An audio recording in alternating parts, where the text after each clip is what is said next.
Niestety chomik nie może odpowiedzieć. Heinrich Zwaarwijk achter die rug hier. La vida es bella. Kompass. Die Schweiz redet mehr als 4 Sprachen.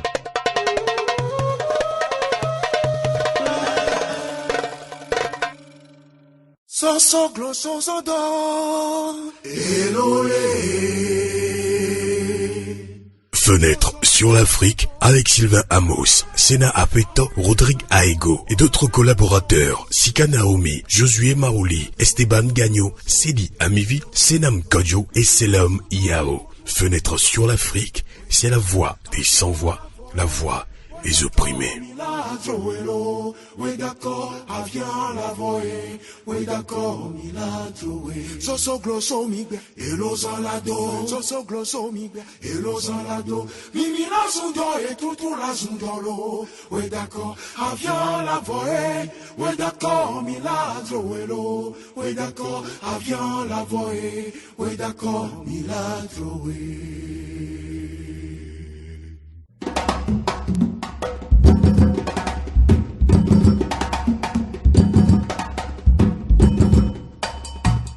Bonsoir N'Djamena, bonsoir Lomé à Abidjan, bonsoir Bamako.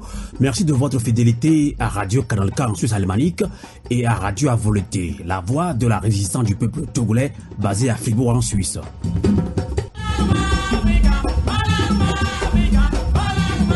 Lorsque les Blancs sont venus en Afrique, ils nous ont appris à prier les yeux fermés. Lorsque nous avons ouvert les yeux, les Blancs avaient nos terres et nous la Bible. Auditrice de Canal K de Radio Avoleté.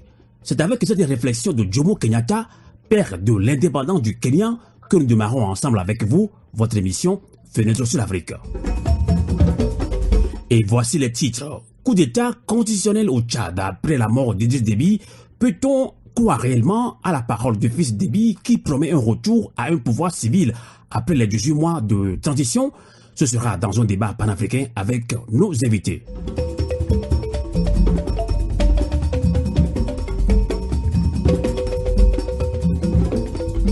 Au Togo, dans quelques jours et plus précisément le 27 avril 2021, le peuple togolais va commémorer 61 ans de son indépendance. Et depuis l'avènement de la démocratie en 90, quel bilan peut-on établir après plus de 30 années de lutte pour la démocratie et l'alternance sans succès? À quel niveau peut-on situer les responsabilités? Et justement, 2 invités de la diaspora togolaise vont tenter de répondre à nos questions. Et merci de nous être fidèles sur le 3xW, canalk.ch et sur Radio Avoleté.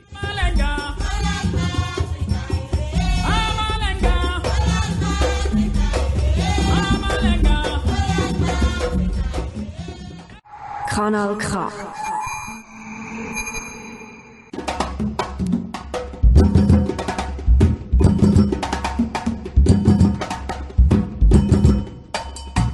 Amis panafricains de Radio Canal K de Radio Avoleté, rebonsoir. Les circonstances du décès d'Idriss Déby sont toujours floues. Officiellement, il est blessé au front sous les balles d'une rébellion du Front pour l'alternance et la Concorde FAC.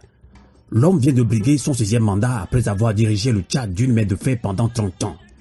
Idriss Déby, un allié incontournable de la France dans le combat contre les djihadistes au Sahel, avait eu la lucidité d'attribuer publiquement à l'OTAN la responsabilité de l'insécurité au Sahel à cause du chaos libyen. Les bruits courent également qu'Idriss Déby financerait comme Kadhafi en son temps des médias panafricains. Alors, comment comprendre que le même Idriss Déby qui combattait l'insécurité dans la région sahélienne africaine soit au même moment le chef d'orchestre du désordre dans son propre pays, opprimant allègrement son peuple et son opposition? Vu les conditions dans lesquelles il a pris les rênes du pouvoir, peut-on croire réellement à la parole du fils Déby qui promet un retour à un pouvoir civil à l'ordre constitutionnel après 18 mois de transition? Eh bien, amis panafricains de Canal K de Radio Avoleté, nous mènerons ces réflexions dans ce débat panafricain avec nos invités.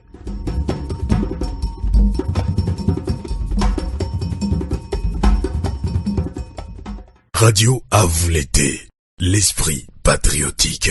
Eh bien, comme annoncé pour ce débat panafricain, coup d'état constitutionnel au Tchad après la mort d'Idriss Déby, peut-on croire réellement à la parole du fils Déby qui promet un retour à un pouvoir civil après les 18 mois de transition? Et nous accueillons en ligne depuis l'Italie Dr Boga Sako, bonsoir. Oui, bonsoir cher ami Amos Sylvain, bonsoir à l'Afrique qui nous suit, et puis bonsoir au peuple tchadien. Dr Boga Sako est président fondateur de la Fondation ivoirienne pour les droits de l'homme, FIDOP. On accueille également en France Adama Koulibaly. Bonsoir. Bonsoir Amos. Adama Koulibaly est président du parti politique l'APP Boukindi, l'alternative patriotique panafricaine. Et je rappelle à nos fidèles auditrices et auditeurs de Radio Canal K de Radio Avoloté que Adama Koulibaly avait déposé sa candidature à la dernière élection présidentielle au Burkina Faso, mais surtout malheureusement, elle a été rejetée par la Cour constitutionnelle burkinabé. Et bien rapidement, avant d'entamer le débat proprement dit, nous allons quand même récapituler la situation au Tchad. Et justement, les circonstances du décès d'Idriss Déby Itno sont toujours floues. Officiellement, il est blessé au front sur les balles d'une rébellion du Front pour l'Alternance et la Concorde, FAC. Et les généraux de l'armée tchadienne avec à la tête le fils d'Idriss Déby ont dissous le gouvernement et l'Assemblée nationale. On parle là d'un coup d'État constitutionnel. Une transition de 18 mois est mise en place et c'est le fils du défunt président, et justement Mahamat Idriss Déby, qui dirige cette transition. Alors d'abord, Dr Boga Sako, quelle est votre analyse globale de la situation qui prévaut actuellement au Tchad après la mort d'Idriss Déby? Très bien. En tout cas, merci beaucoup, cher ami Amos, de nous convoquer ce soir, en tout cas ce jour, pour parler de notre un fils d'Afrique. Parce que, en tout état de cause, Idriss Déby était un humain. Et donc, quand on perd un compatriote, un humain, en tout cas sur la planète, qui plus est un chef d'État africain, il faut se recueillir quand même sur sa mémoire, saluer sa mémoire, et puis lui rendre un hommage. Mais je suis un peu gêné par les hommages dithyrambiques que j'entends ci et là, et je suis même encore choqué de savoir que le président de la République de France s'est déplacé aux obsèques de M. Idriss Déby. Cela me met... C'était jeudi dernier. Tout à fait. Et donc, cela m'amène tout de suite là, en mettant comme ça les deux pieds dans le plat pour dire que j'ai des problèmes quant à l'analyse précise et pointue sur M. Idriss Déby. Tantôt, on le considère comme un panafricaniste, on le présente comme un panafricaniste, on salue ses prouesses militaires, mais on oublie très vite qu'il a fait 30 ans au pouvoir et on oublie très vite qu'il était chef d'état-major de Hissène Habré, parmi les tortionnaires devant l'histoire. C'est pour cela que ce soir, j'ai accepté de me retrouver sur la radio Avoloté, la radio Canal K, pour dire ma part de vérité. Parce que pour moi, les principes, si on les instaure, il faut les respecter. La France, hélas, n'est plus un État des droits de l'homme. Et je dis. D'accord. Adama Koulibaly, rapidement, la dernière fois, vous avez fait une réaction à chaud. On l'avait compris, on a compris votre position. On va quand même retracer un petit peu ce qui se passe en Afrique de l'Ouest. Au Togo, en 2005, suite à la mort de Gnassingbé Eyadéma, les généraux de l'armée avaient fait également un coup d'État constitutionnel et ont remis le pouvoir au fils d'Eyadéma. Et à l'époque, le peuple s'est soulevé. La suite, on la connaît. Il y avait eu au moins 500 morts. Gnassingbé, fils d'Eyadéma, prend le pouvoir et ne l'a jamais quitté. Alors là, on voit pratiquement le même schéma au Tchad. Alors, Adama Koulibaly, qu'est-ce qui se passe en Afrique, justement? Alors, je voudrais réitérer ce que j'ai dit la dernière fois au sujet de décès de la mort de président Déby, mais même avant cela, je voudrais dire que en ce qui concerne, c'est un peu incongru, mais en ce qui concerne mon élection, c'est la CENI qui a invalidé en fait ma candidature. D'accord, la CENI. De manière tout à fait injuste, et la Cour constitutionnelle a suivi, elle a refusé d'examiner au motif que ma demande de réintégration de ma candidature sur la liste officielle ne pouvait même pas être examinée parce que ma demande ne portait pas contre la candidature d'un autre candidat. C'est-à-dire qu'on peut demander à invalider quelqu'un d'autre, mais on peut pas demander à réparer une injustice. Alors, donc, je ferme la parenthèse. C'est dommage. Alors, allez-y. Voilà. Donc, je réitère dans la même ligne que mon frère Boga, c'est-à-dire que on ne peut pas se réjouir de la mort d'un humain. Il y a une famille, d'ailleurs, on constate qu'il a beaucoup d'enfants et beaucoup d'épouses, et Idriss Déby. Donc, il faut saluer la mémoire de tous les défunts, sans oublier ceux-là, les morts qui ont été causés par Idriss Déby lui-même, soit pendant qu'il était donc chef d'état-major du Sénégal, soit pendant ces 30 années de règne, dont le dernier en date que j'avais cité la dernière fois était cet opposant qui se trouvait d'ailleurs membre de sa famille, qui a eu sa mère tuée, assassinée par les forces de défense donc d'Idriss Déby. Donc il faut que nous puissions nous incliner sous tous les morts et espérer que ce type de mort violente cesse en Afrique. Voilà. Maintenant, pour en revenir à la question, effectivement, on a vu ce qui s'est passé au Togo. Il faut dire qu'à la différence de ce qui s'est passé au Togo, aujourd'hui, on a une situation au Tchad où l'opposition s'oppose, la société civile également, et où il y a aussi une rébellion armée.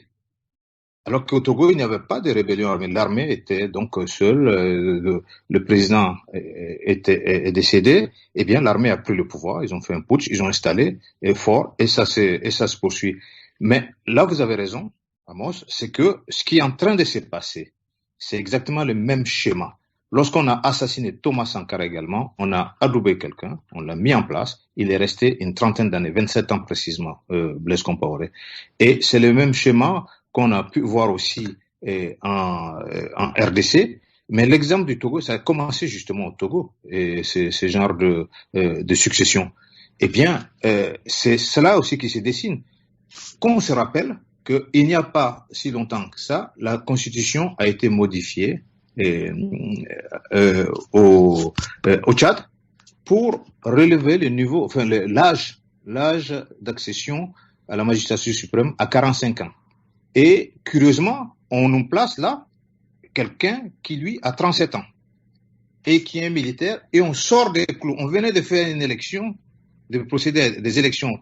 Adama Coulibaly à 37 ans, on est en paix générale déjà en Afrique là. À 37 oui, ans. Général 4 étoiles, s'il vous plaît. Général 4 étoiles. C'est pas exagéré? Mais bon, disons que je ne suis pas du tout spécialiste de l'armée tchadienne en ce qui concerne, comment dirais-je, la distribution des grades. Mais de façon générale, quand on regarde ce qui se passe un peu partout dans le monde, en général, bon, c'est à 37 ans, il est très rare, extrêmement rare. Mais on voit qu'il y a cet exemple au Tchad. On sait aussi que le fils de Déby qui est au pouvoir en ce moment, à l'issue du coup d'État, a été sur des champs de bataille. Et maintenant, est-ce que il est le seul à avoir été sur des champs de bataille?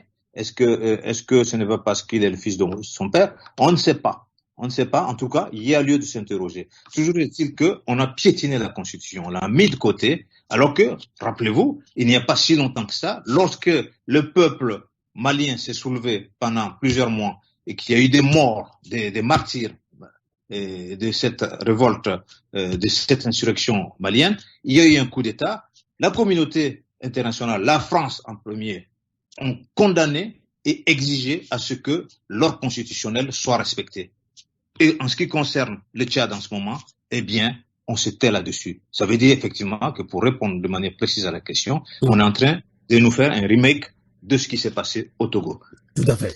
Alors, Dr Boga Sako, vous êtes un grand défenseur des droits de l'homme, vous êtes également un grand panafricain, et je sais que vous parlez sans langue de bois. Alors, justement, coup d'état militaire, coup d'état constitutionnel, j'allais dire, au Tchad, après la mort ou assassinat de Déby, et la France prend rapidement acte de cette transition, et une fois encore, de plus, la France affiche clairement sa préférence à ses intérêts au détriment de ceux d'un peuple africain. Alors, on peut se poser la question, Dr Boga Sako, cette attitude de la France va-t-elle tenir longtemps au Tchad, eu égard au lever de boucliers de la société civile et aux voix discordantes au sein même de l'armée tchadienne? Écoutez, on a un gros problème avec le cas du Tchad qui se présente devant nous aujourd'hui. Et tout à l'heure, mon frère copanéliste venait de parler du cas du Togo, qui était déjà un cas atypique de violation de la Constitution, mais habillé, déguisé. Mais là, aujourd'hui, on est devant une situation qui va faire encore école. Parce que quand on écoute de façon claire, alors soyons un peu, j'allais dire, pragmatiques, pour que nos compatriotes qui nous suivent et qui ne sont pas forcément des universitaires puissent comprendre. La France est en train de nous dire quoi? Elle est en train de nous dire, entre la démocratie et la stabilité, peu importe la façon dont la stabilité est tenue, je préfère la stabilité parce que le Tchad est un carrefour de violence, il y a Boko Haram à côté, etc. Il y a même dans le pays, et tout à l'heure, mon frère l'a encore dit, dans le pays, c'est Koulibaly, celui que j'appelle mon frère, mon copanéliste, qui disait tantôt, dans le pays, il y a une rébellion, ce qui n'était pas le cas au Togo. Tout à fait. Mais quand il y a une rébellion là, la rébellion, elle existe pourquoi? Elle existe parce que elle se dit qu'il n'y a pas de démocratie dans le pays. Je me rappelle encore, dans mon propre pays, il y avait une rébellion qui disait qu'il n'y avait pas de démocratie dans mon pays. La Côte d'Ivoire. La Côte d'Ivoire. Donc, la rébellion, elle existe parce qu'il n'y a pas de démocratie. Bon, maintenant, le bourreau, moi je l'appelle comme cela parce que je suis désolé pour tous mes frères panafricanistes. Ce n'est pas parce que au cours d'un discours, quelqu'un est venu défendre le franc CFA. Au cours d'un discours, quelqu'un se réveille, il voit la France comme un danger. Lui-même que la France a porté au pouvoir en 90 contre Hissène Habré. Celui que la France a utilisé se retourne après pour faire des discours enflammés du type panafricaniste et puis on lui décerne le trophée des panafricanistes. J'invite, depuis ce micro de Canal K, toute l'élite africaine à un colloque mondial panafricain pour que nous puissions définir les règles du panafricanisme. Si nous défendons la démocratie n'est pas à géométrie variable. Non, la démocratie, c'est la démocratie. Les principes sont les principes. Et si nous voulons être forts, de vrais panafricanistes, il faudrait que les règles que nous édictons, qu'elles soient appliquées à n'importe lequel des pays, quels que soient nos sentiments, nos amitiés avec un chef d'État ou un autre. Je suis écœuré et je suis choqué de voir certains amis panafricanistes intellectuels mais défendre Idriss Déby comme oui, il est au front, oui, il défend la patrie, etc. Non, donc, docteur Bourgas, si je vous comprends bien, on ne peut pas attribuer le panafricanisme à Idriss Déby. Je ne peux même pas, parce que d'abord, le panafricanisme doit s'asseoir sur des valeurs. D'accord. Quelqu'un qui a violé les droits de l'homme, qui a été un tortionnaire, reconnu, c'est indiscutable. Il était le chef d'état-major de Hissène Habré. Si Hissène Habré est condamné à vie depuis le Sénégal par un tribunal africain, parce qu'il a près de... le nombre de familles endeuillées, c'est au moins, je n'ai pas le nom, mais c'est plus de 20 000 familles qui ont été endeuillées. C'est pour ça que l'Afrique unanimement a décidé de le juger et non pas de l'envoyer à la CPI.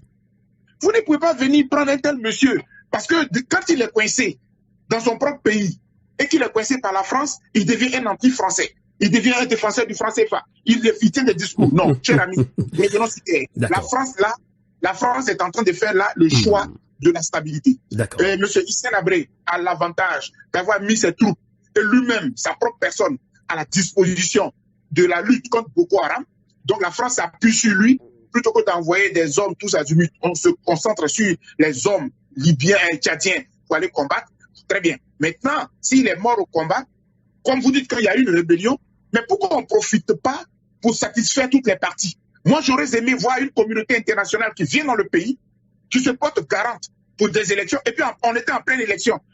Je demandais aux juristes, quand on est en pleine élection, en pleine période électorale, et qu'un candidat vient à décéder, il y a un processus qui est mis en place pour que immédiatement on puisse reprendre l'élection en marquant un temps de deuil. En tout cas, dans les constitutions, je ne connais pas très bien la constitution tchadienne sur ce plan-là, mais les choses sont tout à fait claires. De toute façon, on sait très bien, selon leur article 30 là-bas, c'était le président de l'Assemblée nationale qui prenait le pouvoir. Pourquoi la France, au nom des valeurs de démocratie et des droits de l'homme, ne vient pas pour dire, bon, écoutez, le président est décédé, appliquons la loi, appliquons les tests. Nous-mêmes, on vient assurer la sécurité pour aider le Tchad, rebelle, calmez-vous, rébellion, calmez-vous, tout le monde. bat la terre, il y a un décès, on l'enterre, après on organise les élections selon la Constitution. C'était pas beau ça.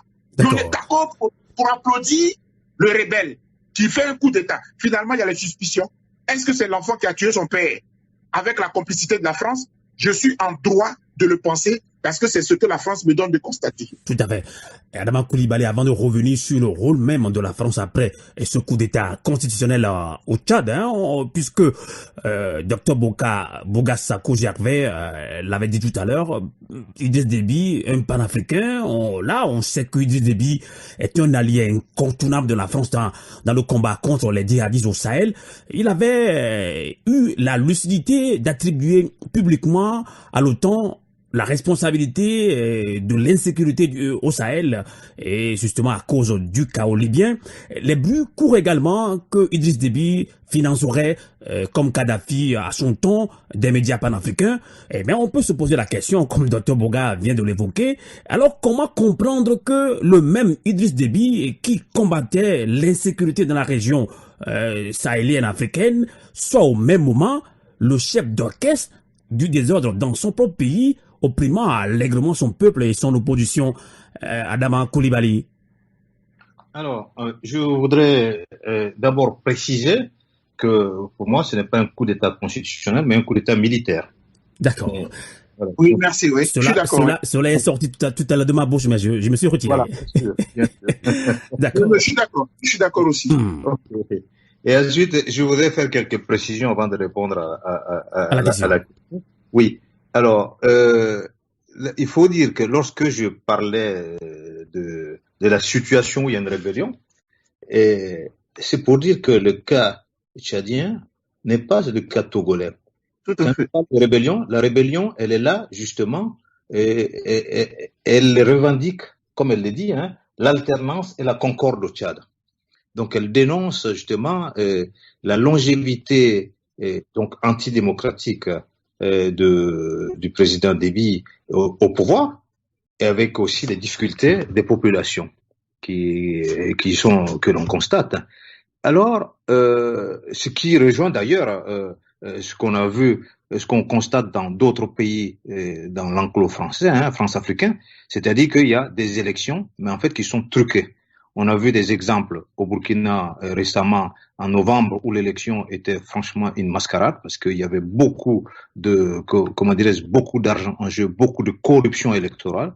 En Côte d'Ivoire aussi, en Guinée également. Bien sûr, j'en viens. Donc, je parle de l'exemple du Burkina. On a vu l'exemple, les deux exemples de la Guinée et de la Côte d'Ivoire, où la Constitution, justement, a été piétinée, modifiée, pour satisfaire un individu en Guinée comme en Côte d'Ivoire. Donc, c'est ce qu'on constate habituellement. Donc, quand c'est comme ça, on légalise la fraude, on légalise la dictature, et c'est pour ça que certains parlent de démocrature. Et c'était la même chose au Mali, lorsque, malgré tout, cette communauté internationale, à commencer par la France, j'insiste là-dessus, et également l'Union africaine, la CEDEAO, tous ont appelé à ce que l'ordre constitutionnel soit respecté. Alors, en ce qui concerne le Tchad, la constitution tchadienne prévoit qu'en cas de vacance du pouvoir présidentiel, ce soit le président de l'Assemblée nationale qui devienne président pendant une période de transition exclusivement pour organiser de nouvelles élections. Là, on ne fait pas ça. Au lieu de respecter cette constitution, ils étaient contents, la France et d'autres. Tout le monde, beaucoup de pays avaient applaudi le président, le Tchadien, qui venait de se faire réélire, dans les conditions que l'on sait. Mais immédiatement après, les mêmes qui disaient que c'était bien, c'était une élection démocratique, applaudissent un coup d'État militaire. Là est le paradoxe, c'est la contradiction, on se fout de nous. Royalement, parce que ça veut dire que ce qui intéresse ceux qui applaudissent aujourd'hui, ce n'est pas la démocratie, ce n'est pas l'intérêt du peuple tchadien, mais c'est plutôt d'autres types d'intérêts. En ce qui concerne donc ce que je disais, quand je dis qu'il y a la rébellion, ça veut dire que ce qui s'est passé au Togo, où on a réprimé les gens, il ne s'est rien passé, ça risque de ne pas être le cas au Tchad, et je l'espère de tout mon cœur. C'est-à-dire que j'espère que le peuple tchadien saura se mettre debout, et que ceux qui revendiquent justement cette démocratie, et qui sont présentés comme des rebelles aujourd'hui, le FATLA, le Front pour l'alternance et la concorde au Tchad, et que l'ensemble du peuple tchadien puisse imposer justement à ces militaires le fait, imposer l'obligation de s'asseoir pour discuter, pour respecter des textes qu'ils auront décidés ensemble. Donc, j'espère que la situation à laquelle nous assistons ne sera pas celle qu'on a connue au Togo. C'est-à-dire, on réprime et on passe, il n'y a rien qui se passe. Tout à fait. Et ce qui concerne l'idée de dire que la France a fait le choix de la stabilité, je ne crois pas. Je ne crois pas que ce soit seulement une question de stabilité, c'est une question d'intérêt. Parce que la stabilité, pour moi, c'est pas seulement de mettre des militaires partout, de faire une occupation militaire par l'armée nationale. En tout cas, la France dit que Idriss Déby était un allié incontournable de la France dans le combat contre le djihadisme au Sahel. Bien sûr, oui, mais ça, qui a provoqué ça? Et d'ailleurs, qui a provoqué ce désordre au Sahel? C'est la France et l'OTAN, c'est le président Sarkozy qui a décidé de détruire Kadhafi avec le soutien de l'OTAN et du président Barack Obama. C'est eux qui ont bombardé et qui ont assassiné Kadhafi. Et d'ailleurs, dans une interview, le président personnel, le président Déby, avait dit. D'accord. Et c'est ce que je dis tout à l'heure, parlant du panafricanisme, parce qu'il a eu la lucidité d'attribuer publiquement à l'OTAN la responsabilité de l'insécurité au Sahel à cause du chaos en Libye. Est-ce que là, on peut pas dire qu'il est un panafricain? Il avait dit, et là, ils ont leur objectif, c'était d'assassiner Kadhafi. Il y a eu le chaos et il n'y a pas eu de service après-vente. Donc, c'est eux les responsables. Donc, ils n'ont pas fait le choix de la stabilité, ni de la Libye, ni du Tchad, ni nulle part. Parce que la vraie stabilité, c'est de faire en sorte que les peuples décident eux-mêmes de leur sort, de leur devenir, de leur organisation interne. Et que la population ait la justice, et qu'il y ait la paix sociale, mais qu'il y ait également le développement économique et partagé. Or, il n'y a pas tout cela. Donc, c'est quoi? Qu'est-ce qu'ils veulent en réalité?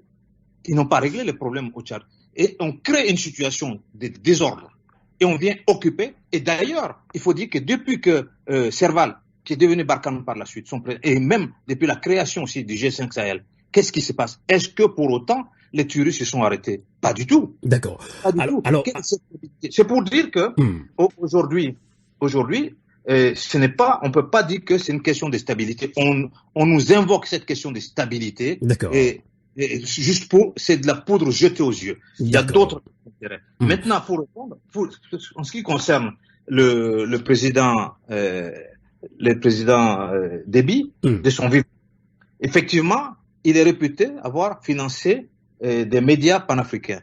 Il a eu le courage, en tout cas la lucidité, de dire publiquement ce que beaucoup d'autres chefs d'État qui sont dans la même situation ne disent pas.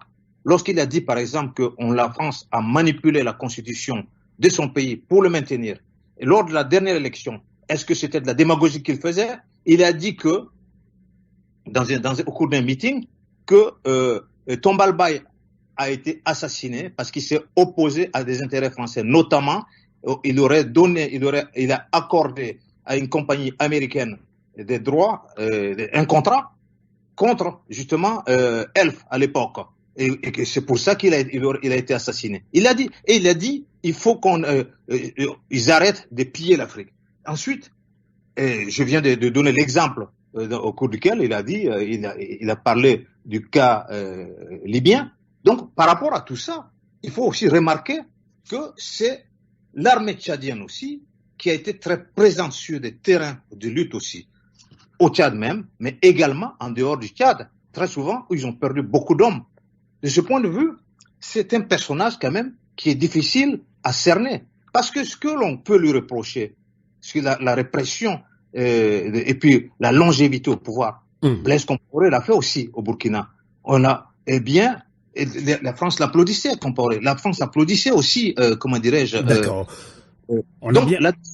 Par contre, beaucoup d'autres. Compaoré, par exemple, qu'est-ce que lui il avait exporté? C'était le désordre. Comment dirais-je, au Libéria, les désordres en Sierra Leone et en Côte d'Ivoire. Tandis que là, c'était la situation inverse en ce qui concerne Déby, lorsqu'il a envoyé, maintenant pour aller soutenir. Maintenant, c'est très confus. Je pense que En réalité, c'est au peuple de ne pas seulement regarder les gouvernements, mais de se mettre en On va situation voir de pouvoir si Dr contrôler les Boga gouvernants. Sako est d'accord avec vous, lui un peu radical là, sur la production du panafricanisme qu'on peut attribuer à Idriss Déby. Dr Boga Sako, il a beaucoup que Idriss Déby, de son vivant, financerait comme Kadhafi à son temps des médias panafricains. Est-ce que ça ne suffit pas d'attribuer à Idriss Déby qu'il est un panafricain? Non, moi, vous savez très bien, mon cher Amos Sylvain, et même mon cher Koulibaly. D'ailleurs, j'ai une affinité avec Koulibaly, puisque on est tous deux quand même des militants des droits de l'homme, même si il a affirmé sa politique. De toute façon, j'ai écrit des livres dans lesquels je démontre très clairement que entre le militantisme pour les droits de l'homme et la politique, en réalité, c'est pratiquement blanc, bonnet, bonnet blanc, puisque c'est lorsque les politiques font des faillites, voilà, de gouvernance, que les droits de l'homme sont violés. Donc, à la vérité, un militant des droits de l'homme, il s'attaque au système politique. Et très vite, on le prend pour un opposant. Mais bref, il entre le dire et puis franchir le pas, c'est autre chose. Donc, je le dis pourquoi? Parce que, vous savez, moi, je ne peux pas applaudir, même si on me demandait d'analyser aujourd'hui Kadhafi, Kadhafi a posé des pas pour l'Afrique qui doit bouger. Mais ça ne suffit pas pour faire de cet homme un grand panafricaniste. Parce que moi, mon problème, à la base, c'est que dans le pays où tu es roi, où tu es président, quelle est la valeur, quelle est la place des droits de l'homme dans ton propre pays? Quelle est la considération que tu donnes à tes propres citoyens? On va partir de là, parce que est-ce qu'un panafricaniste, c'est celui qui vante les mérites de l'Afrique, alors que dans son propre pays, il fait souffrir ses opposants, il les prend, il les enferme, il les torture. Tous ses opposants sont dehors. Demain, vous allez me dire que, comment dirais-je, au Rwanda, Kagame était panafricaniste. Vous allez me dire ça demain. Donc finalement, c'est pour cela que, cher ami Amos, je dis que ça va être thèse contre thèse. Parce que moi, ma thèse, elle n'est pas celle-là.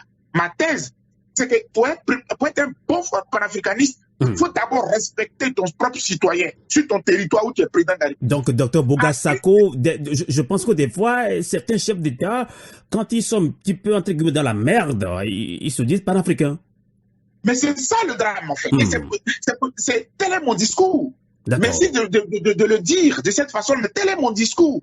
Parce que sinon, en ce moment-là, ça va tromper les panafricanistes, les théoriciens du panafricanisme. Je ne suis pas d'accord que ceux qui ont dévancé les Marcus Garvey, qu'on peut citer comme des gens qui étaient dans cette lignée-là, pourraient soutenir, être d'accord avec des dictateurs. Parce que mon problème à moi, c'est qu'avant que tu ne te considères comme un panafricaniste, il faut d'abord quitter le champ du dictateur que tu occupes dans ton propre pays. Si dans ton propre pays, les citoyens n'ont pas droit à la parole, ils te voient comme un dieu. Mais dans la démocratie, un président n'est pas un dieu. Le panafricanisme doit s'asseoir d'abord sur les valeurs du respect du citoyen, même si on ne veut pas prendre la démocratie en considérant qu'elle vient de l'Occident. Mais nous-mêmes là, dans le pays, est-ce qu'un président de la République, c'est un roi? Est-ce que le président de la République a le droit de vie ou de mort sur ma propre personne?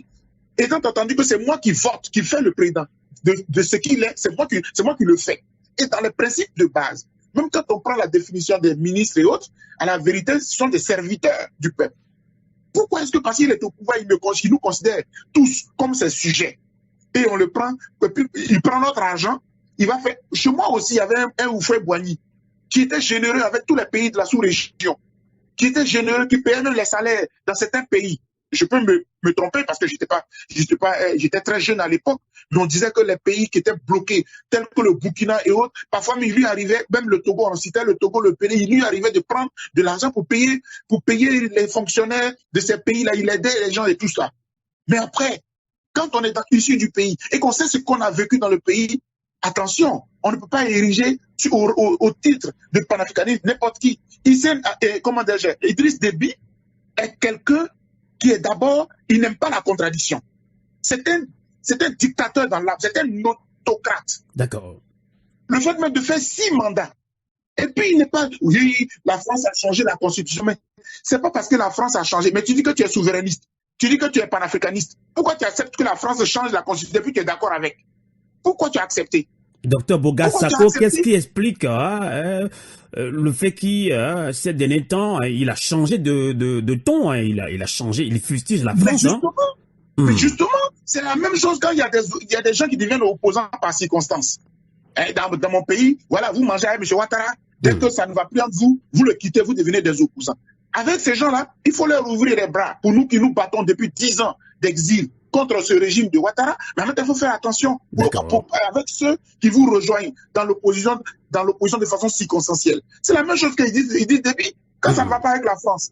Quand leur amitié, parce que c'est la France qui l'a placé, quand un moment donné, il veut prendre son autonomie, il est trop torsionnaire à l'intérieur, et que la France lève le petit doigt, il commence à s'opposer. Et je vais terminer par là. On a tous suivi, il y a quelques années, on a tous suivi le dossier de l'ONG Zoé. Je crois que c'est comme ça que cette ONG s'appelait. Cette était allée prendre des enfants libyens pour venir les placer en France comme étant des enfants adoptés. Cette ONG était allée en Libye, au Tchad, et avait pris un certain nombre d'enfants, et la justice en était saisie. Idriss Déby s'est levé. La justice a condamné cette ONG-là, c'était des Français. Dans la même période, on a vu que la rébellion s'est levée, elle était aux portes du palais.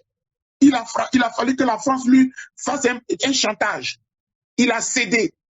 Je dis pas dans les jours qui ont suivi, le même jour, les heures qui ont suivi, les rebelles se sont calmés, Idriss Déby a été libéré et les membres de l'ONG Zoé ont été rapatriés en France.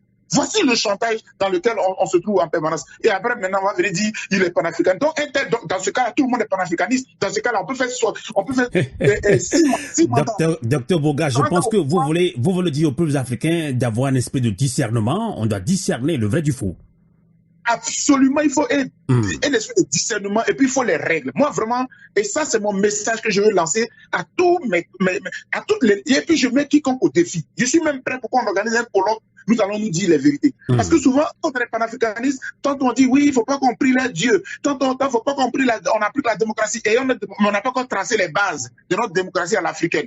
On n'a pas tracé les règles. Donc, tant qu'on n'a pas défini des règles pour nous-mêmes africains, appliquons les règles qui sont universelles. La démocratie, elle est universelle. Les droits de l'homme sont universels. Quand tu es chef d'État, c'est 2 mandats, c'est suffisant. Tant que c'est écrit dans la Constitution, il faut respecter cela. Il n'y a pas de raison pour qu'après tu manipules, pour t'éterniser au point. Puis après tu as dit, je suis panafricaniste. Même M. Ouattara, voilà, j'ai terminé.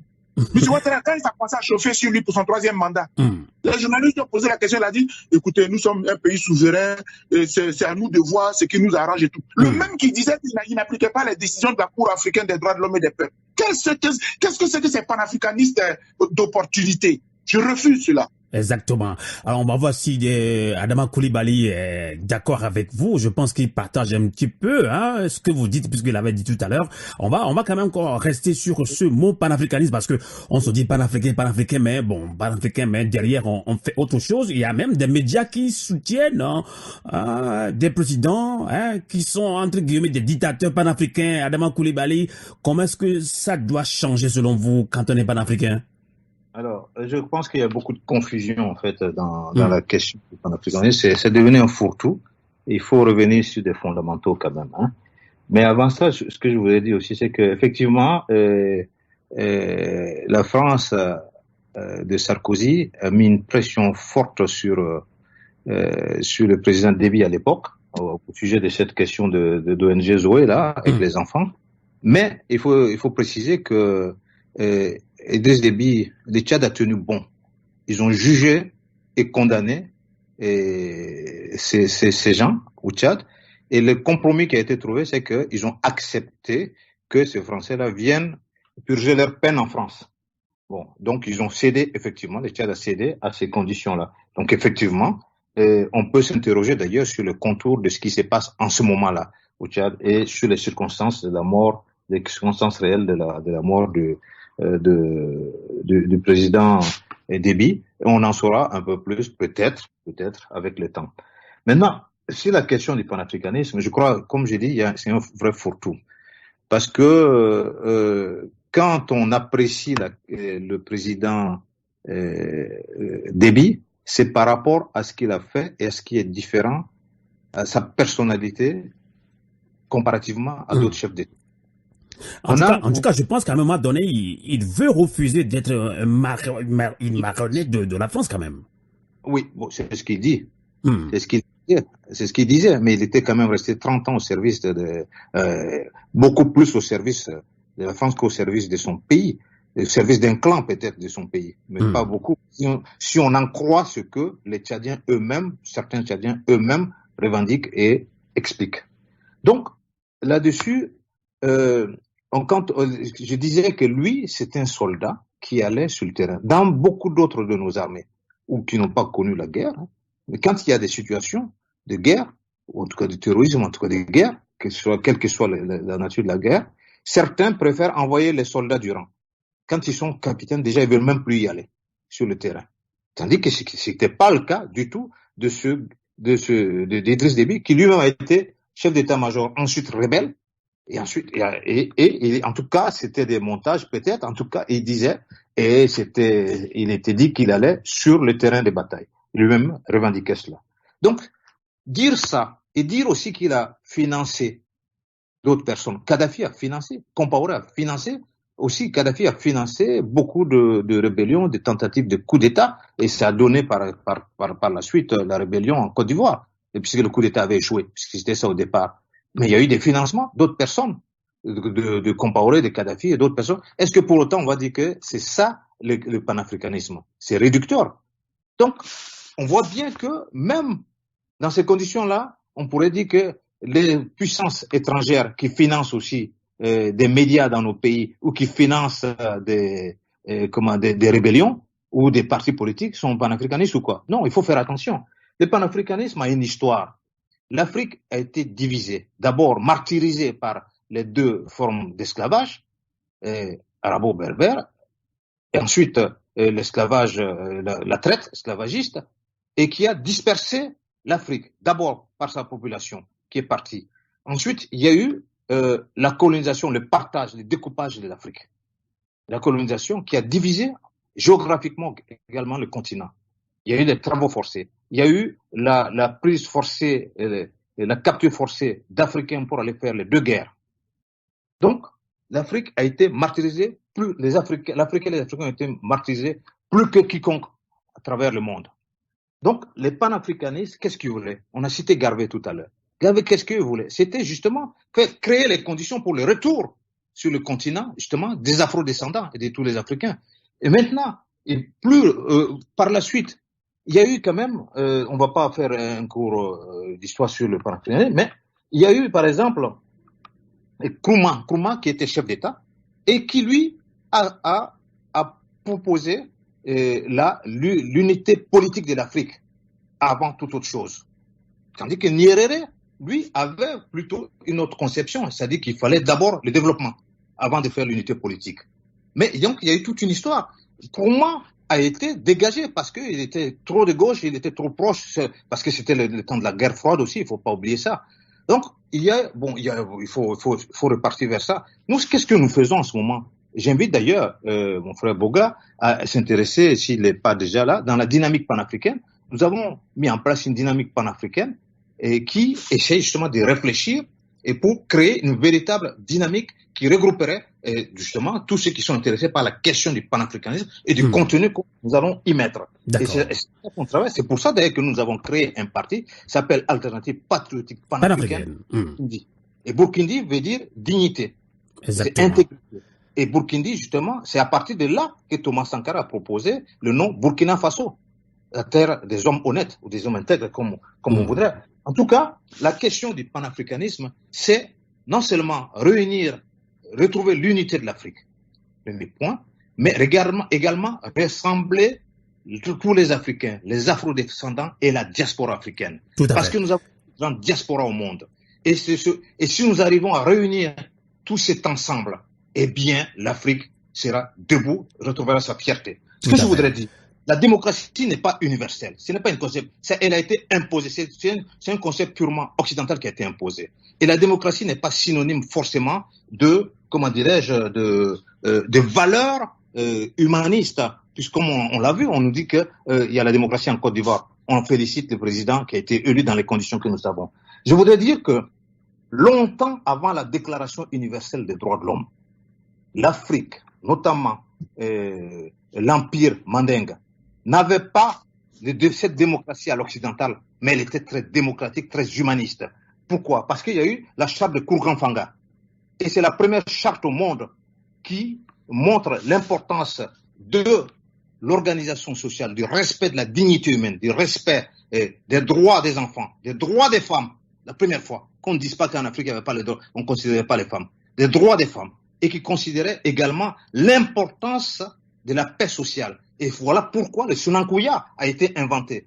La parenté à plaisanterie qu'on retrouve encore dans l'espace d'influence de l'Empire mandin aujourd'hui, et un peu partout. Donc là-dessus, l'universalisme de l'humanisme a été mis en avant par les Africains bien avant les autres. Et si on va plus loin encore, c'est l'Empire, c'est l'Égypte antique. Dans l'Égypte antique, il y avait une organisation formidable de la société. Et ça, c'était des Africains noirs qui gouvernaient à ce moment-là. Donc là-dessus, on est venu nous imposer une conception occidentale en disant la démocratie, c'est comme ça, c'est le vote, c'est ceci, c'est là, alors qu'on tronque le vote. Donc là-dessus, il y a la carapace et il y a aussi le contenu, ce qui importe. Tout à fait.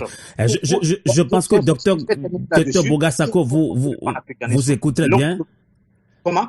Je pense que Dr Bogasako vous suit très bien et je pense qu'il veut ajouter quelque chose, Dr Bogasako, par rapport au panafricanisme, sinon on peut avancer dans ce débat. Oui, non, mais bien sûr, non. Sur les questions, on est tout à fait en phase. Hein. D'accord.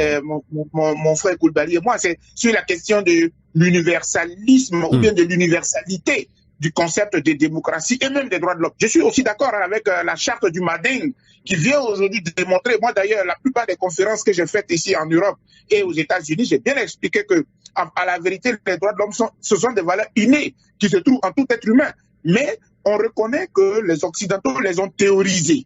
Le problème, c'est cela. C'est-à-dire que tout ce que nous disons, tout ce que l'Afrique avait, dès les où nous, on n'avait pas l'écriture, alors qu'on l'a inventé, mais on n'a pas eu le temps de la théoriser. Et les Occidentaux qui aiment toujours s'approprier les valeurs et les rendre, les commercialiser à travers le monde, parce que c'est eux qui sont les plus puissants, les plus forts. Et donc, quelque part, ils se les approprient. Sinon, je suis tout à fait d'accord, puisque la charte du Manding, finalement, on est au 12e ou au 13e. Mais ce que je voulais pouvoir dire, c'est que jusqu'à ce que les panafricanistes ne s'asseyent pour écrire ou bien pour adopter un principe selon lequel les Occidentaux font la limitation des mandats à 2.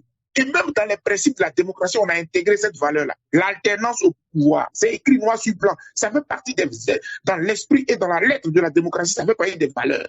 L'alternance au pouvoir. Et donc, si nous, Africains, qui sommes habitués de façon traditionnelle à des pouvoirs statiques, dirigés par des rois, qui peuvent faire 30 ans, qui peuvent faire 50 ans, mais qui ne sont pas, mais tant que ceux-là ne sont pas des violateurs des droits de l'homme, des dieux sur terre, par exemple, il faudrait qu'en ce moment-là, nous, notre élite, parce que ce que nos ancêtres ont fait, ce que nos parents ont fait, le monde évolue. Nous, on est allé à l'école occidentale et puis on s'est frotté à l'Occident. Donc, on peut regarder cela et puis venir améliorer ce qui existe chez nous pour dire que nous, chez nous en Afrique, la limitation des mandats n'est pas un problème. Tant que le monsieur respecte les principes et qu'il a un charisme qui peut profiter au pays, créer une stabilité pour que le pays avance, on peut le faire. Par exemple, chez vous au Burkina Faso, vous avez le Moro Naba, qui n'est même pas un roi, qui n'est pas un gouvernant, mais il est un garant moral. Mais ça existe aussi en Angleterre, où il y a la reine. La reine qui est aussi donc, on a des valeurs qu'on peut mettre aussi en exergue chez nous, mais aussi longtemps qu'on n'a pas théorisé cela, qu'on n'a pas mis cela comme des canevas universels pour toute l'Afrique.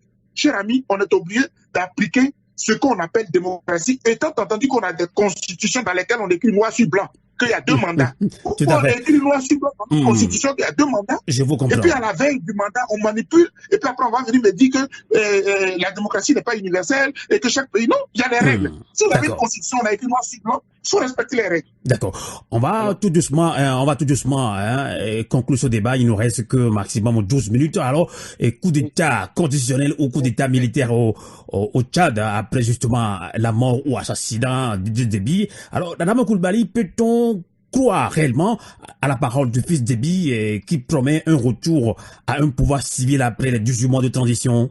Ceux qui croient aux putschistes, ça c'est... D'accord. C'est pas sa constitution. Et après, il va vous dire, il dit non, j'écarte la constitution que vous avez votée, qui est notre loi fondamentale. Donc non, moi j'ai posé une question, on ne peut pas croire, donc vous êtes... Donc, quand on regarde d'ailleurs la charte, quand on la lit attentivement, on constate là-dedans que le Conseil de transition, le Conseil militaire de transition, se donne la possibilité de proroger ce délai-là. Donc, vous savez comment ça se passe en général. Hein. En tout cas, ce que je voulais quand même dire qu'on n'avait pas l'écriture, ça c'est pas exact. Et il y avait les hiéroglyphes, par exemple. C'est nous qui avons inventé. C'est nous qui avons inventé. C'est d'accord. Bien sûr. Et il y a aussi dans beaucoup d'autres de nos pays, de nos régions, il y a une écriture. Ensuite, nous les Africains, inventé quelque chose de formidable. C'est le travail de la mémoire, donc la parole, l'histoire passée comme ça. Et donc là-dessus, on avait des connaissances, c'est-à-dire qu'on nous a imposé des choses, on a détruit ce que nous avons. Parce qu'ils ont même cassé les nez des statues comment dirais-je, en Égypte, parce que c'était des nez d'Africains. Il fallait les casser et réinventer notre histoire. On nous a mis des choses dans nos têtes qui ne sont pas du tout en faveur de ce que nous voulons. La question de l'alternance, c'est pas ça qui est important. Parce que ça, c'est certes, on a décidé ça, mais le problème, c'est qu'on met ça comme principe, l'alternance, en pensant que ça va changer les choses. Depuis les indépendances. On fait, dans les pays où cela est appliqué, on voit pas forcément de progrès au niveau social. Pourquoi? Parce que on manipule justement les élections. On dit, il y a une alternance, on met 2 nouvelles personnes avec les mêmes politiques, si ce n'est pire. Or, ce dont il s'agit, c'est de faire en sorte que, comme nos anciens l'avaient pensé, qu'il y ait des valeurs fondatrices et des valeurs fondamentales de la société et qui persistent aujourd'hui d'une certaine manière. Là, lorsqu'on parle du Moro Naba au Burkina, il n'y a pas que le Moro Naba. C'est certes celui qui est le plus connu parce que les Mossi représentent la moitié de la population burkina, mais c'est la chefferie traditionnelle de façon générale qui représente un repère. Un repère pour ceux qui n'ont pas oublié d'où ils viennent. Donc, ce repère-là, c'est quoi? À travers cette chefferie traditionnelle, ce sont des gardiens de nos valeurs traditionnelles. Et ces valeurs-là, dans ces valeurs, on disait, il faut faire en sorte de ne pas être, comme on dit en Bambara, en Djoula, Yeralombali. C'est-à-dire, il ne faut pas devenir quelqu'un qui s'ignore. Et c'est ce que les Grecs sont venus apprendre en Égypte. C'est-à-dire, et Socrate a dit donc, connais-toi toi-même. C'est ça qu'on nous apprend des gamins. Je vais devoir vous couper, Adama Koulibaly, puisque vous allez conclure après. Vous pouvez continuer votre développement dans la conclusion de ce débat panafricain. Et justement, on parle de coup d'État, on parle de coup d'État militaire, coup d'État constitutionnel. Alors, Dr Boga Sako, vous allez conclure également ce débat panafricain. Alors, peut-on croire réellement à la parole de Idriss Déby, du fils d'Idriss Déby, qui promet un retour à un pouvoir civil après les 18 mois de transition? Adama Koulibaly n'y croit pas. Alors vous allez conclure également quelles leçons les peuples africains épris de paix et de liberté doivent tirer de cette situation actuelle au Tchad, Dr Boga Sako. Oui, merci beaucoup. Je pense que là, ce jour, nous avons commencé à jeter les bases d'une belle réflexion en tant qu'élite, en tant que cadre, en tant qu'intellectuel, en tant que panafricaniste, qui pensons à une Afrique qui doit évoluer. Et tenez-vous bien, personne parmi nous ne viendra imposer des règles du panafricanisme à un autre. Il faudrait que nous nous affrontions. Ça va être des thèses contre thèses pour que nous puissions, dans la confrontation de nos thèses, faire ressortir une thèse qu'on va rendre universelle pour tout le continent africain, en tout cas unanime pour tout le continent africain. Pour conclure ce débat, je voudrais pouvoir dire que, de mon point de vue, le fils de Idriss Déby, mais il ne respectera rien dans les engagements qui ont été écrits dans leur charte de ce conseil ou bien de ce comité militaire de transition. Donc vous pensez qu'il va s'accrocher au pouvoir et aider par la France? Et il est aidé par la France déjà. Attendez, il y a un putschiste qui reçoit le président français et qui vient lui dire, nous soutenons la transition. Nous sommes d'accord avec une transition qui fait un coup d'État. À partir de là, mais vous êtes en train de dire à ce jeune homme-là, tu peux rester autant que tu veux, tant que tu fais ce que nous on te demande. Chers amis, les Tchadiens ne doivent pas compter sur la France, ni sur ce mouvement de transition-là, pour instaurer des règles fondamentales d'équité, de justice et de concordance dans la société tchadienne. De mon point de vue, la mort du Idriss Déby, une mort n'est jamais salutaire, elle peut être regrettable, surtout qu'elle est venue dans les conditions que l'on connaît. Mais qu'est-ce qu'on devrait tirer de cette malheureuse circonstance? Il faudrait qu'à partir de là, même dans la famille d'Idriss Déby, où il y a des conflits en interne, de succession, son propre cousin est dans la rébellion. Et puis dans le pays, il n'y a pas de justice, il n'y a même pas d'opposant. Il y a un jeune homme qui était émergent, un opposant émergent. C'est à cause de lui qu'il a fait monter la limitation de l'âge là à 45 ans pour empêcher ce jeune homme-là d'émerger. Donc tant que ce sera un clan qui sera au pouvoir depuis 30 ans pour continuer, ça ne profite pas à la société et ça crée toujours des conflits. Cher ami, je vais parler aux Africains. Écoutez, nos aînés, beaucoup parmi eux ont fait des erreurs. Peut-être que Idriss Déby, par moment, veut se racheter.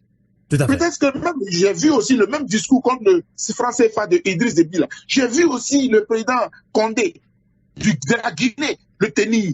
Mais Condé, ça a été la grande déception.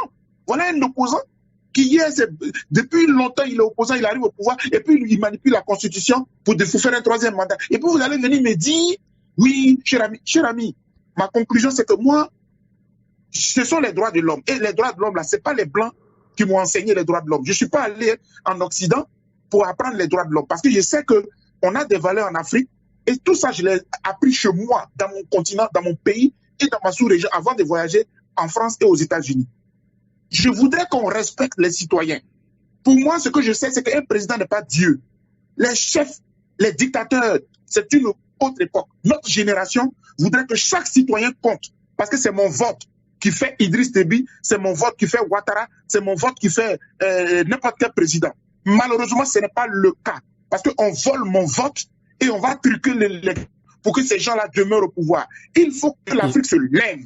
Voilà, moi c'est vraiment ma conclusion et jusqu'à preuve du contraire, pour moi, Idriss Déby n'est pas un panafricaniste parce qu'il n'a pas été un président qui respecte les droits de l'homme, il n'a pas respecté les droits des Tchadiens, il a instauré une gabégie, une autocratie, il a pillé son pays et voilà la preuve, c'est son fils qui prend la relève. Je ne suis pas d'accord avec ça, juste été Tchadien que je me serais levé. On peut comprendre votre indignation, docteur Gervais Bogassako, merci beaucoup. Je rappelle que vous êtes le président fondateur de la Fondation ivoirienne pour les droits de l'homme, FIDOP, et je pense que on se retrouvera pour d'autres débats panafricains. Alors, Adama Coulibaly, vous allez également conclure ce débat. Coup d'état militaire, coup d'état constitutionnel au Tchad, justement après l'assassinat ou la mort de Idriss Déby. Son fils prend la tête de la transition de 18 mois. Vous l'avez dit, on ne peut pas compter sur le fils de Idriss Déby qui va s'accrocher au pouvoir avec l'aide de la France, comme l'a dit Dr Bogassako. Alors que doivent faire concrètement les peuples africains? Quelles leçons les peuples africains et plus de paix et de liberté doivent-ils tirer de cette situation actuelle au Tchad? Adama Coulibaly. La France apporte une fois de plus qu'elle est parfois incohérente. Et comme disait le général de Gaulle, la France n'a pas d'amis, elle a des intérêts. Donc les Africains doivent savoir où se situent également leurs intérêts. Donc c'est ça qu'il faudrait. Et on constate aussi que l'Union africaine n'est pas différente de l'OUA. C'est un machin qui est financé par l'Union européenne et par d'autres fonds. Adama Coulibaly, pourtant, ces chefs d'État sont très intelligents. Ce sont des Africains qui sont allés à l'école, entre guillemets, des Blancs. Bien sûr. Et justement, et c'est ça le danger. Et c'est ça le risque. Qu'ont-ils appris là-bas? On a l'impression qu'on leur a changé de cerveau pour qu'ils ne servent exclusivement que des intérêts extérieurs. Donc, vous voulez dire que beaucoup de chefs d'État africains n'aiment pas leur peuple, alors? Il faut croire, sinon ils se comporteraient différemment.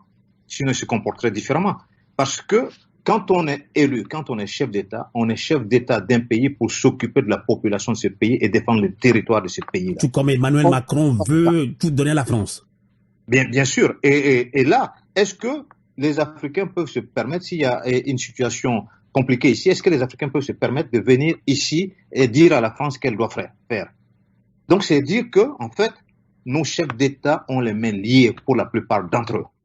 Et ils devraient écouter plutôt leur population, leur peuple, plutôt que des ordres qui viennent d'ailleurs. Donc, c'est au peuple de prendre en main leur destinée.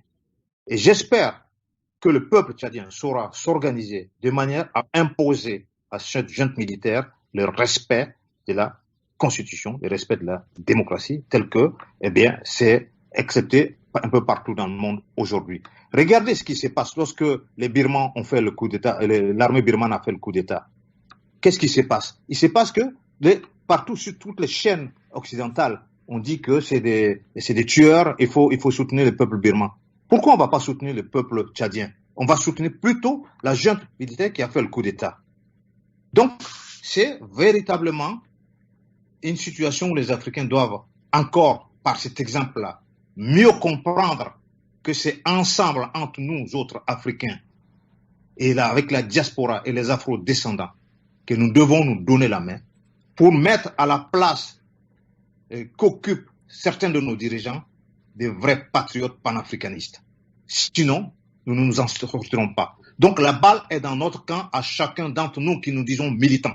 Quel que soit le choix que nous avons opté, que ce soit dans les droits de l'homme, que ce soit dans le syndicalisme, que ce soit dans la politique, il faut que nous ayons une volonté commune. Notre œuvre commune doit être celle de la libération de l'Afrique, de toutes les chaînes qu'elle porte depuis trop longtemps, pour être en mesure maintenant de décider de ce que nous allons faire de l'Afrique et de nos richesses. En tout cas, merci beaucoup, Adama Coulibaly. Je rappelle que vous êtes le président du parti politique l'APP Burkindi, l'alternative patriotique panafricaine. Je rappelle également que vous avez déposé votre candidature, ça il faut qu'on le répète, à la dernière élection présidentielle au Burkina Faso, et malheureusement, elle a été rejetée par la CENI, vous l'avez dit, puis plus tard par la Cour constitutionnelle. Merci beaucoup, Adama Coulibaly, et au docteur Boga Sako. Bonsoir chez vous et à très bientôt. Merci, bonsoir. Merci. Kanal K. Radio à vous l'été. La voix de la résistance du peuple togolais.